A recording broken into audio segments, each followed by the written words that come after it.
funds. Well, I think some of the biggest mistakes he's made is, his business strategy, and of course, trying to transition physical brands into digital brands. So, but the most important thing is that financial mismanagement. It's a lot of money he raised and promised people he would pay them back. Um, so the Securities Exchange Commission is basically uh, stating that there's some fraud involved in what he was telling investors, and also uh, kind of creating a Ponzi scheme. So what does that mean? He goes, well, a Ponzi scheme means that money's coming in,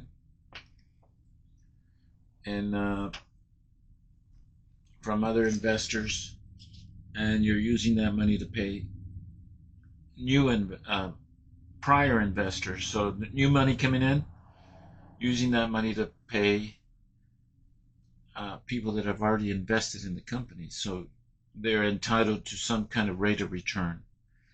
You just don't lend your money out without some kind of compensation, right? But anyway, there was a lot of promises made, and it's difficult to make these brands successful. Okay, so you have to think about it. I mean, you're going in buying these brands which have a physical place, a physical store, and you're trying to make them digital. Of course, what they mean is online, trying to sell it. Well, you need to think about it. I mean, don't you think that the people that own these brands already knew that they weren't successful? That's why they were trying to sell them, right? Of course. So I think Tai Lopez and his friend did not do their due diligence, right? They didn't really analyze those companies and look at those financial statements, uh,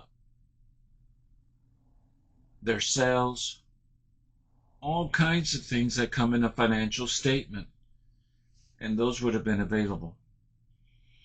You can't simply find a physical store and say you like the name, that sounds good, and I'm going to make it digital. It's not that simple, okay? Um, you need to study it, you need to analyze it, you need to hire people that can help you understand that. Understand those items you're buying, those stores you're buying, and if it's successful enough to transition into kind of a digital format. It doesn't seem like they did that. It doesn't seem like they studied it or hired people with the right background that could do that. So they took it upon themselves to uh, buy these brands and transition them, but they were not successful. So they started losing money, and the only way they could keep afloat, according to the Securities Exchange Commission, was to get that money that's coming in with new investors to pay off the older investors because they were promised some kind of rate of return. Okay,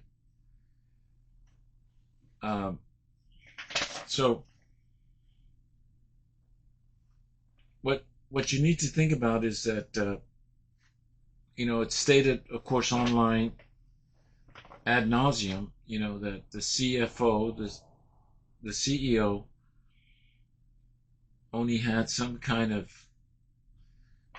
uh, was it a substitute teacher, I think, or a substitute, or working as a teacher, maybe. I mean, you need to have some extremely understanding, good background in financial analysis accounting, and besides that, you need the experience. You can't just, that will help you though to understand companies and their financial standing. But apparently it was a cousin uh, that was stated as a CEO. Okay, so there's a lot of mistakes here, and that's what I'm getting to, that there's a lot of mistakes made. You can't just buy a company and it sounds good, and I'm going to basically flip it to some kind of digital format. Okay. In the past, it seems like these uh,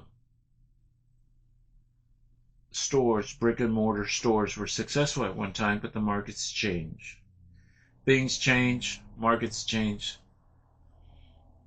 So whoever owned them decided to sell them.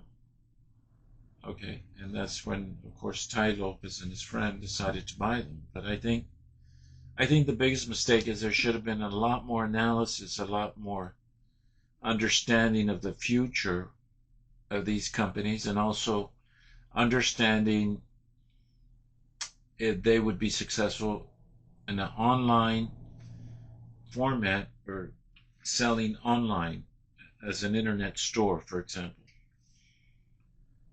So uh,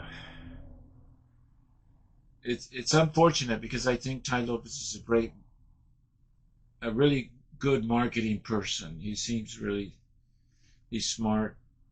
He's really good at the marketing, but buying companies and selling them, investment banking is could be very difficult, and not just for an entrepreneur. You have to hire the right people. You have to hire people that will do the analysis for you, and then you come back and look at it, make those consultants give you some kind of decision. Is it worth it? Is it worth the value? Will they continue making money? So in my opinion, I think that's what happened. There was no due diligence, no hiring of really good consultants to give them a good answer, uh, a good some kind of future outlook of these companies. Even though, yeah, the name brand sounds really good, but I mean, we're about selling and making money, right? Of course. So uh, it is unfortunate, but it is a lot of money, 100 million. So uh, we'll continue watching this and see how it plays out. But the lessons here is that if you're going to buy a company, you're going to engage in some kind of business, hire the right people. Look for the right people. Look with people with a background in business, financial analysis, and that includes the internet too. YouTube. Find people that have a background in what they're trying to sell you, right? Don't just say, well, they look good, they sound good. Check their background. Do your due diligence as well. All right. Thank you for listening.